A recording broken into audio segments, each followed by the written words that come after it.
Richard Coleman was a very rich man. People respected him, feared him, and admired his success. His wife, Clara Coleman, loved luxury and control. She liked everything perfect: the house, the people, even silence. Their only son, Philip, was 30 years old.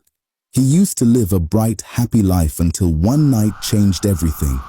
A terrible car accident took his sight, and since then, darkness became his world. In that same house lived Beauty, a 25-year-old maid. She had no family, no one to speak for her, and nowhere else to go. She worked quietly every day. To Richard and Clara, she was just a worker, nothing more. "Beauty," Clara called one morning. Beauty quickly walked in. "Yes, ma'am." Clara pointed at the table. "Clean this again." Beauty nodded. "Yes, ma'am." She didn't argue. She never did. Richard sat nearby reading, silent as always, acting like none of it mattered. Philip was different. He noticed things others ignored. Even without his sight, he could feel people. That afternoon, Beauty knocked on his door. "Your food is ready." Philip smiled when he heard her voice. "Thank you, Beauty." He always said her name, and that made her feel something she couldn't explain. As she placed the tray, he said softly, "You sound tired." Beauty paused. "No, I'm fine." Philip gave a small smile. "You don't sound fine." Beauty didn't know how to respond. No one had ever noticed her like that. She quietly turned to leave, but Philip spoke again. "Can you stay a little?" She hesitated, then answered softly, "Okay." They talked for a short time. Simple things. She described the garden, the sky, the way the evening looked. Philip listened carefully, as if her words painted pictures for him. For the first time in a long time, he felt close to the world again. And Beauty felt like she existed. Days passed, and this became normal. Beauty would come, talk to him, help him move around, and describe everything he couldn't see. Philip started depending on her voice. It gave him comfort. It gave him peace. But Clara began to notice. One evening, she watched them from a distance. Her expression changed. Later, she called Beauty. "You are getting too close to my son." Beauty quickly shook her head. "No, ma'am, I'm just helping him." Clara's voice became cold. "Remember who you are in this house." Beauty lowered her head. "Yes, ma'am." The next day, Clara made a decision. "From today, you will not go near Philip unless I send you." Beauty froze for a moment, then nodded. "Yes, ma'am." That night, Philip waited for his dinner, but Beauty did not come. He waited longer than usual. Something felt missing, but he didn't know what. And in another part of the house, Beauty stood quietly, holding back tears, already feeling that something important had been taken away from her. Life in the house returned to its cold routine, but something was missing. Philip no longer heard Beauty's voice, and even though no one explained why, he felt the difference deeply. The new maid who brought his food spoke little and left quickly. The room felt empty, and the silence grew heavier each day. One morning, Richard invited a specialist doctor to the house. Clara sat beside him, serious and focused, while Philip listened quietly. The doctor explained carefully, "There is a new medical procedure that may help Philip regain his sight. It is still being tested, but it has worked in some cases." Clara leaned forward. "What does it involve?" The doctor continued, "It requires a living donor, someone who can give part of their eye tissue. The risk is high. The donor may lose their own sight over time." The room went silent. Richard spoke first. "That is too dangerous." Clara agreed immediately. "We cannot allow that. We are not risking another person's life." The doctor nodded. "I understand, but this is the only option that offers real hope." Philip finally spoke, calm but firm. "Then I don't want it. I don't want anyone to suffer because of me." The discussion ended there. But someone else had heard everything. Beauty stood quietly in the hallway, her heart beating fast. She had not meant to listen, but every word reached her clearly. A way for Philip to see again, a way that needed sacrifice. She couldn't stop thinking about it. That night, she sat alone in her small room, staring at nothing. Her life had never been easy. No family, no one waiting for her anywhere. But Philip, he had everything, yet he lived in darkness. She made her decision. The next day, Beauty secretly contacted the doctor. Yes. "My name is Beauty," she said quietly. "I work in the house. I want to be tested." The doctor was surprised. "Do you understand what you are asking? You could lose your sight." "I understand. Why would you do this?" Beauty paused before answering. "Because he deserves to see again." The doctor became silent for a moment, then said, "Come to the hospital. We will run the tests." Days later, the results came back. Beauty was a perfect match. The doctor called Richard and Clara. "A donor has been found." Clara didn't ask who it was. "Is the person suitable?" "Yes." Richard nodded. "Then proceed." To them, it was just a solution, nothing more. Philip was I have told good only news. one thing. They found a donor. "We found a donor." He didn't ask questions. He didn't know the truth. On the day of the surgery, Beauty arrived at the hospital alone. She signed the papers quietly, without hesitation. The doctor looked at her seriously. "This is your last chance to change your mind." Beauty shook her head. "No, I'm ready." She lay on the hospital bed, her heart beating fast, but her face calm. In another room, Philip was being prepared as well. 2 lives, 1 decision. The surgery took many hours, but finally, it was done. Days later, Philip slowly opened his eyes. At first, everything was unclear, just light and shadows. Then slowly, shapes, then faces. He blinked again and again, his heart racing. I can see." Clara broke into tears. "Philip, you can see." Richard stood still, shocked and relieved. A few minutes later, Clara was in the doctor's office thanking him. The doctor smiled warmly and said, "You should thank God and Beauty, your maid. She is the donor who made this surgery possible." Clara froze in shock, her expression tightening, but she quickly regained her composure. The doctor continued calmly, "Your son is responding very well. The surgery was successful." Clara smiled politely. "Thank you, doctor." He hesitated before adding, "I believe you should reward her. She deserves the best care and support." Clara nodded stiffly. "We will handle that." The doctor studied her for a moment, sensing something unusual, but said nothing. Later that day, Philip turned to his mother. "Who is the donor? I need to thank the person." Clara did not hesitate. "It was an anonymous donor." Philip frowned. "Anonymous?" she replied smoothly. "Yes, a good Samaritan who chose to remain unknown." Philip nodded slowly. "Then I hope I can thank them someday." Clara smiled. "Focus on your recovery." In another room, far from the celebration, Beauty lay quietly on her hospital bed. Her eyes were covered, but something was terribly wrong. The pain had worsened, and darkness surrounded her. When the doctor entered, she spoke weakly. "Doctor, I can't see. Everything is fading." The doctor paused gently. "Beauty, we need to talk. The procedure was more complicated than expected. Your vision is not recovering, and it may never return." Her lips trembled. "You mean I will never see again?" The doctor lowered his head. "I'm sorry." Tears slid silently down her cheeks.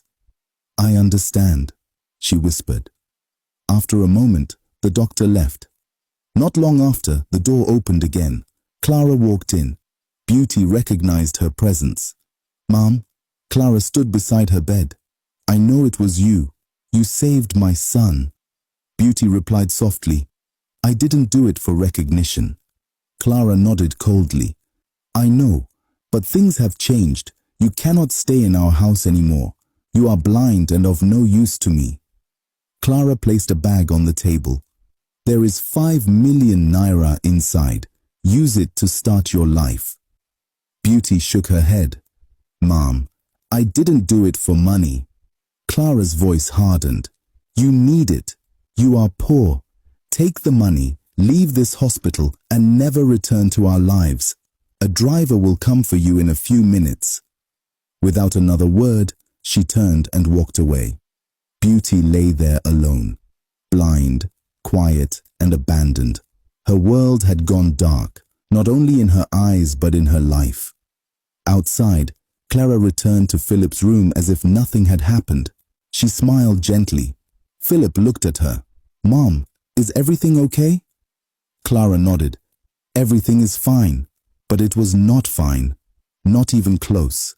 A few minutes later, a driver arrived at the hospital as Clara had promised. Miss Beauty, he said softly, I have been sent to take you away. Beauty slowly reached for the bag beside her. Her hands trembled as she held it. 5 million naira. Money she never asked for. Money she never wanted. But she knew she had no choice. With nowhere to go and no one to help her, she accepted it silently. Thank you, she whispered. The driver helped her into the car. Beauty sat quietly in the back seat of the car as the driver took her away from the hospital. She held the bag Clara had given her, unaware of the danger ahead. She believed she was being taken to a safe place to begin a new life. Blind and exhausted, she trusted the silence of the journey. After a long drive, the car stopped. Beauty frowned. Sir, we have arrived. There was no response. Instead, the driver opened the door and helped her out. The air felt strange, cool, empty, and filled with the sounds of rustling leaves. There were no buildings, no voices, no traffic. Beauty's heart began to race. Sir, where are we? The driver spoke slowly. In the forest. Beauty's hands trembled. The forest? Why are we here? There was a long pause before he answered. Because Madame Clara ordered me to bring you here and end your life. Beauty froze. Her voice shook. Please, please don't kill me. I am blind and alone. I am an orphan. Have mercy on me. I have no one in this world. Tears rolled down her cheeks as she knelt on the ground. You can take the money, she pleaded. I don't need it. Please, spare my life. The driver looked at her silently. He then scoffed. Do you think I am a fool, young woman? That money is nothing compared to what I was paid. Beauty continued to beg, her voice filled with desperation. Please, I beg you. I saved her son. I never asked for anything in return. Where are we? Just Please let tell me me. live. It's better Her you... words pierced his conscience. He hesitated. For the first time, doubt crossed his face. Finally, he spoke again. Give me the money. Beauty quickly handed him the bag with trembling hands. He took it, opened it, and confirmed its contents. Then he looked at her one last time. You are lucky today, he muttered. I will spare your life. But listen carefully. Never return to the city. Never cross paths with that family again. If you do, you will not be this fortunate. Beauty nodded desperately. I promise. Thank you. Thank you. Without another word, the driver turned around, entered the car, and drove away, leaving her behind. A few hours later, Beauty was still in the forest. Cold, hungry, and exhausted, she sat on the ground with tears rolling down her cheeks. The darkness around her matched the darkness in her eyes. Suddenly, she heard voices coming from a distance. Fear gripped her heart. Oh, Lord, please save me, she whispered. She thought it was the driver returning to finish what he had started. Using the little strength she had left, she slowly climbed a tree. She had learned how to climb as a child. She held tightly to the branches and stayed completely still. Moments later, two strange-looking men appeared beneath the tree, arguing loudly. I smell a human, one of them said. The other laughed. I don't think so. No human is here. I tell you, I can smell one, the first insisted. The second sighed. Fine, I believe you, but let's go back home. I don't want to continue this journey. I don't even know why we came here in the first place. The first man replied, I told you to deliver this leaf to the blind king in the next village.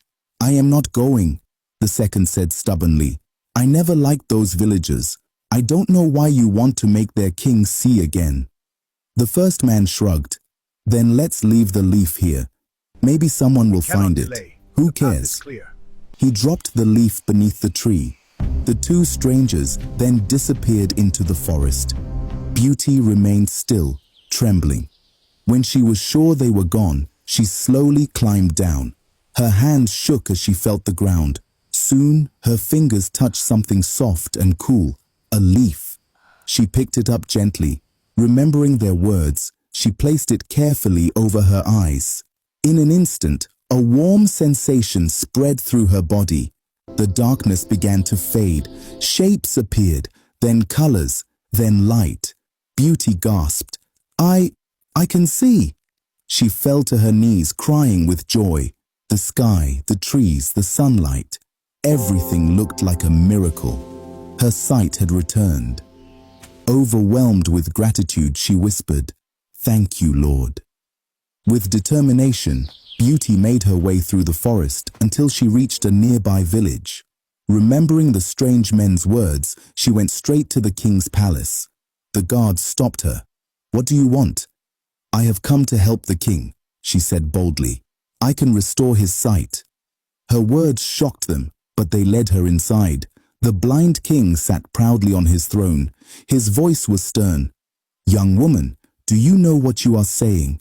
If you are lying, you will be punished mercilessly. I have been blind for many years. Do not play with me. Beauty bowed respectfully. Your Majesty, I am telling the truth. Please allow me to try. After a moment of hesitation, the king agreed. Beauty gently placed the magical leaf over his eyes. Within seconds, the king blinked. Light entered his world for the first time in years. He looked around in disbelief. I can see, he shouted. The palace erupted with joy. The king laughed, tears streaming down his face. It is a miracle. He turned to Beauty with gratitude. You have given me back my sight. From this day forward, you shall be my personal assistant and live in the palace with honor and dignity. Beauty bowed deeply. Thank you, Your Majesty. The entire village celebrated. Drums echoed through the streets. People danced with joy, and songs of gratitude filled the air. Beauty, once abandoned and betrayed, was now respected and honored. Meanwhile, back at the mansion, Philip stood by the window, watching the sunset. The world looked beautiful, yet his heart felt heavy. Something was missing. Since his return from the hospital, he had not seen Beauty, the gentle maid whose voice had comforted him during his darkest days. He turned to his mother. Mother, where is Beauty? I haven't seen her since I came home. Clara's heart skipped. She had feared this question. For a moment, she remained silent, then slowly lowered herself onto the couch. Tears gathered in her eyes as she spoke. Philip, there is something I didn't want to tell you while you were recovering. Philip's voice trembled. What is it? Clara covered her face, pretending to cry. Beauty is gone. She died while you were in the hospital. She had been very sick, but begged us not to tell you. She didn't want to disturb your treatment. Philip's eyes widened in disbelief. No, that can't be true. Clara nodded sadly. After she passed away, people from her orphanage came and took her body. They buried her quietly. The room fell silent. Philip staggered back, his voice breaking. Beauty is dead? Clara wiped her tears. Yes, my son. She is gone. Philip sank slowly into a chair, overwhelmed by grief. Tears streamed down his face as memories flooded his mind. Her gentle voice, her kindness, her patience, and the warmth she gave him when he could not see. She was the only one who treated me like a human being, he whispered. She brought light into my darkness, and I never even thanked her." Clara watched silently, hiding her guilt. After a long moment, Philip spoke again. "Mother, please take me to her grave. I want to pay my respects. It is the least I can do for her." Clara stiffened. "Philip, I don't know where she was buried. The orphanage handled everything privately. They didn't tell us the location." Philip looked at her, pain written across his face. "So she lived alone and died alone?" Clara said nothing. Philip closed his eyes as tears rolled down his cheeks. Softly he whispered, "Wherever you are, beauty, may you rest in peace. I will never forget you." Behind him, Clara lowered her gaze, relieved that her lie had been believed. Just 1 week later, Clara was alone in the kitchen preparing a meal. The house was quiet, and the soft sound of boiling soup filled the air. She stirred the pot slowly, lost in her thoughts, unaware that her life was about to change forever.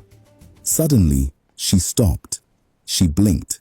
Everything became blurred. Clara frowned and rubbed her eyes. "What is happening?" she murmured. She tried to focus on the stove, but the light faded rapidly into darkness. Her heart began to race. "No, no," she whispered in panic.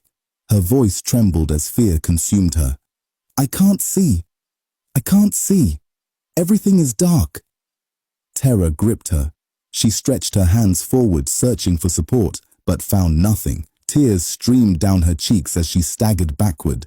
"This can't be happening to me," she cried. "No, not me." She sank slowly to the floor, shaking with fear, her world swallowed by darkness. Later that day, after doctors failed to find any medical cause, a prophet was invited to the house. Clara sat before him, trembling. "Please help me," she pleaded.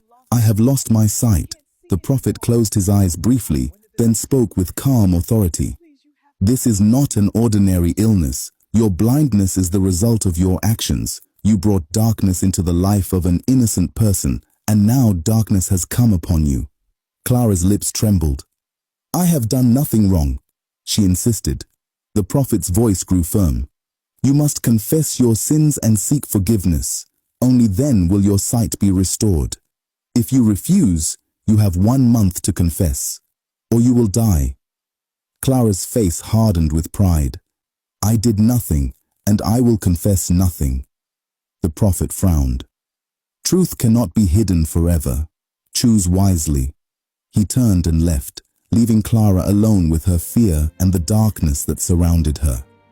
For the first time in her life, she felt helpless. Few minutes later, Richard sat alone in the living room, his face heavy with worry. The once proud billionaire looked tired and defeated. His thoughts were filled with fear as he listened to the distant sound of Clara crying from her room. Moments later, Philip walked in. "Father, how is mother?" he asked gently. Richard sighed deeply. "She is getting worse. She cries every day. The doctors have no answer, and nothing seems to help her." Philip lowered his head. "This is so painful. I wish there was something we could do." He turned to leave. "I'll go and check on her." "Philip," Richard called softly. Philip stopped. "Yes, father." Richard hesitated before speaking. "I just received news from an old friend of mine. He is a king in a nearby village. He was blind for many years, but now he can see again. He is celebrating his birthday with the most luxurious party the village has ever seen." Philip looked surprised. "He was blind, and now he can see?" "Yes," Richard replied. "I attend his celebration every year, but this time I cannot go. I have to stay here with your mother. However, I want you to go in my place and represent me. The king may know the person or the people who restored his sight. They might also help your mother regain hers." Philip frowned. "Father, you know I hate going to the village.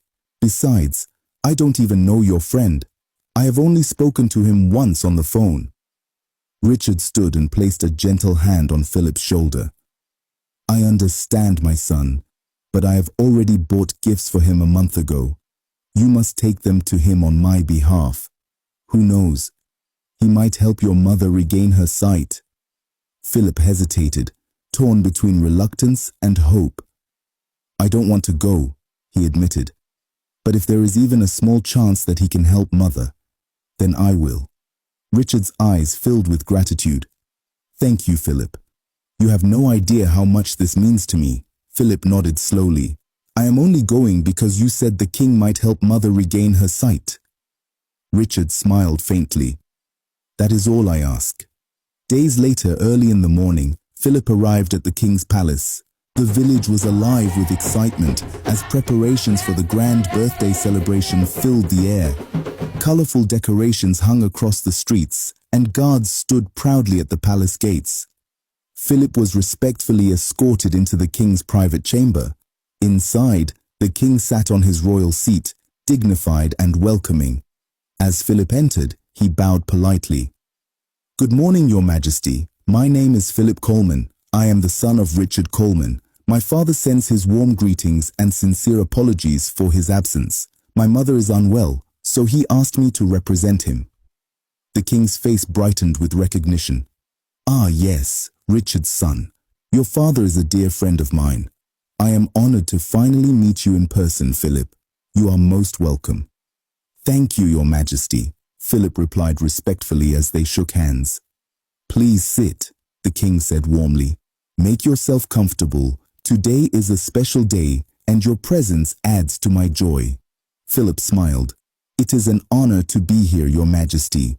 My father never misses your celebration, and he insisted I deliver his gifts personally." The king nodded appreciatively. "Your father has always been a loyal friend. I understand his absence, and I pray your mother regains her health soon." "Thank you, Your Majesty," Philip said sincerely. After a moment of pleasant conversation, Philip spoke again. "Your Majesty, my father told me that you were once blind but can now see again. It is truly remarkable. May I ask how this miracle happened?" The king's eyes shone with gratitude. "Indeed, it was a miracle. A beautiful young woman restored my sight. She appeared when all hope was lost and gave me back my world. To me, she is nothing less than an angel." Philip's heart stirred with curiosity. "A young woman helped you regain your sight?" "Yes," the king replied proudly. "In gratitude, I made her my personal assistant. She serves faithfully and wisely." Philip leaned forward eagerly. "Your Majesty, may I meet her? I would like to thank her personally. Perhaps she may also help my mother." "Of course," the king said with a warm smile. "She must be in the kitchen. Today is my birthday, and she is supervising the preparations. I am surprised you arrived so early." Philip smiled politely. "I wanted to beat the traffic, Your Majesty. I will be leaving soon." The king raised an eyebrow. "So soon? Stay and celebrate with us. The party has not even begun. You can return tomorrow." Philip shook his head gently. "I would have loved to stay, but my mother needs me." The king nodded in understanding. "Very well, guard." A royal guard stepped forward and bowed. "Yes, Your Majesty. Take our guest to my personal assistant in the kitchen." "At once, Your Majesty." Philip followed the guard through the palace corridors until they reached the kitchen. The aroma of delicious food filled the air as servants moved about preparing for the king's grand celebration. At the center of it all stood a beautiful young woman, giving calm and confident instructions. "Your Majesty's assistant," the guard announced respectfully. "A visitor wishes to see you." Beauty turned slowly. The moment her eyes met Philip's, her heart stopped. She froze in shock. It was him, Philip, the man for whom she had sacrificed everything. Her hands trembled, but she quickly regained her composure. "What are you doing here?" she asked. Philip looked surprised. "Have we met before?" Beauty swallowed, forcing herself to remain calm. "No," she replied quickly. "We have never met." Philip nodded politely. "I came to ask for your help. The king told me about you. My mother has recently gone blind, and I was hoping you might help her regain her sight. Beauty's expression hardened. I'm sorry, she said coldly. I cannot help you. You must leave immediately and do not return. Philip stared at her in confusion. But your voice sounds familiar. Are you sure we have never met? She turned away. No, never. He hesitated, still puzzled. Please go, she insisted firmly. Before my husband sees you here, can't you see that I am pregnant?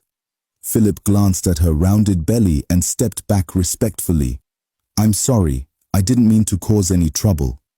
Without another word, he turned and left. As he walked out of the palace kitchen, confusion filled his mind. Why was she so angry? He murmured to himself. She just saw me for the first time and reacted like that.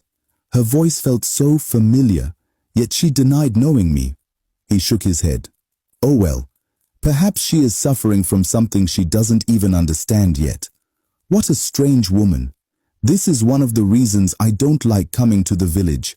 Some of them are so rude, always angry.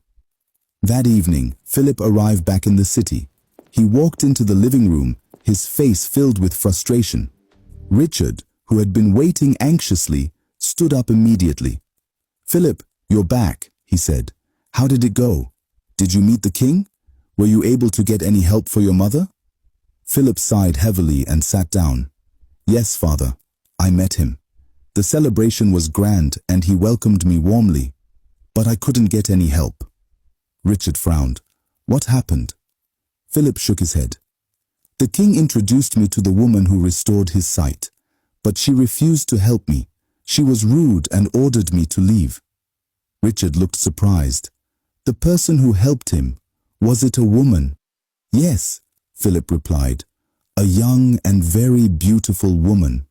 Richard raised an eyebrow. Are you certain? Philip nodded. Absolutely. There was something strange about her. Her voice sounded familiar, as if we had met before. Richard leaned back thoughtfully. I don't think so, Philip. You might be mistaking her for someone else.